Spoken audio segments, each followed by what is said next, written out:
Hi ನಮಸ್ಕಾರ ಎಲ್ಲರಿಗೂ. ಇವತ್ತು ನಾನು ಮಾತಾಡೋ ವಿಷಯ ಒಂದು ಮೊಬೈಲ್ನ ಪ್ರೀತಿಯ ಬಗ್ಗೆ ಒಂದು ಕಾಮಿಡಿ ರೂಪದಲ್ಲಿ ತರ್ತಾ ಇದ್ದೀನಿ. ಬನ್ನಿ ಸ್ಟಾರ್ಟ್ ಮಾಡೋಣ. ಹಿಂದೆ ನಮ್ಮ ಅಜ್ಜ ಅಜ್ಜಿ ಹೇಳ್ತಾ ಇದ್ದರು, ಮನುಷ್ಯನಿಗೆ ಒಳ್ಳೆಯ ಸ್ನೇಹಿತ ಇರಬೇಕಂತ. ಆದರೆ ಈಗ ಕಾಲ ಬದಲಾಗಿಬಿಟ್ಟಿದೆ. ಇವತ್ತು ಬೆಸ್ಟ್ ಫ್ರೆಂಡ್ ಯಾರು ಗೊತ್ತಾ? ಮೊಬೈಲ್. ಇವತ್ತಿನ ಬೆಸ್ಟ್ ಫ್ರೆಂಡ್ ಯಾರು? ಈ ಒಂದು ಅದ್ಭುತವಾದ ಕ್ಷಣಕ್ಕೆ ಭಾರತವೇ ಸಾಕ್ಷಿಯಾಗಿದೆ. ಮೊಬೈಲ್. ಬೆಳಗ್ಗೆ ಎದ್ದು ತಕ್ಷಣ ನಾವು ಏನು ಮಾಡ್ತೀವಿ? ದೇವರಿಗೆ ಕೈ ಮುಗಿತೀವ? ನೋ, ಇಲ್ಲ. ಬೆಳಗ್ಗೆ ಎದ್ದ ತಕ್ಷಣ ಇವತ್ತು ಏನು ಮಾಡ್ತಾಯಿದ್ದಾರೆ ಅಂದರೆ ವಾಟ್ಸಪ್ ಮತ್ತು ಇನ್ಸ್ಟಾಗ್ರಾಮನ್ನು ಚೆಕ್ ಮಾಡ್ತಾರೆ. ಅಪ್ಪಿ, ಇದು ಯಾವ್ದೋ ಫ್ಲಾಶ್ ಬ್ಯಾಕ್ ರೆಬಲ್ ತರ ಅಂಬರೀಶ್ದು ಹಳೇದು ಅಕ್ಕಿಲ್ಲ ಬೆಳೆ ಇಲ್ಲ ಚಕ್ರ ಕತೆ ಇದಂಗಿದೆಯಲ್ಲಪ್ಪಿ. ಒಂದು ಫೋನ್ ಚಾರ್ಜ್ ಇಲ್ಲ ಅಂದರೆ ನಮ್ಮ ಲೈಫ್ ಸ್ಟೈಲ್ ಆಗೋದೇ ಇಲ್ಲ.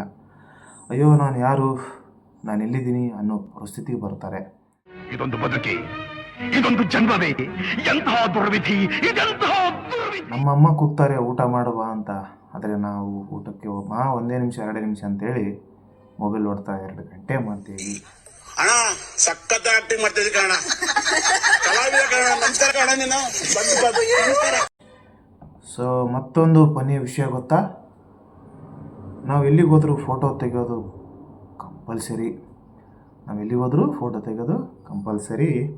ಹೋಟೆಲ್ಗೆ ಹೋದರೆ ಊಟ ತಿನ್ನೋಕ್ಕೂ ಮೊದಲು ಫೋಟೋ ತೆಗೆದು, ಊಟ ತಂಪಾದರೂ ಪರವಾಗಿಲ್ಲ, ಇನ್ಸ್ಟಾಗ್ರಾಮ್ ಸ್ಟೋರಿ ಮಾತ್ರ ಹಾಟ್ ಆಗಿರಬೇಕು. ಈ ಕಣ್ಣಲ್ಲಿ ಇನ್ನೂ ಏನೇನು ನೋಡಬೇಕು ಕಾಣೆ. ಹಿಂದೆ ಜನರು ಫೇಸ್ ನೋಡಿ ಮಾತಾಡ್ತಾ ಇದ್ರು, ಇವತ್ತು ಸ್ಕ್ರೀನ್ ನೋಡಿ ಮಾತಾಡ್ತಾ ಇದ್ದಾರೆ. ಆದರೆ ಸ್ಕ್ರೀನ್ ಕ್ರ್ಯಾಕ್ ಆದರೆ ಹೃದಯ ಕ್ರ್ಯಾಕ್ ಆದಂಗೆ ಅಲ್ವಾ?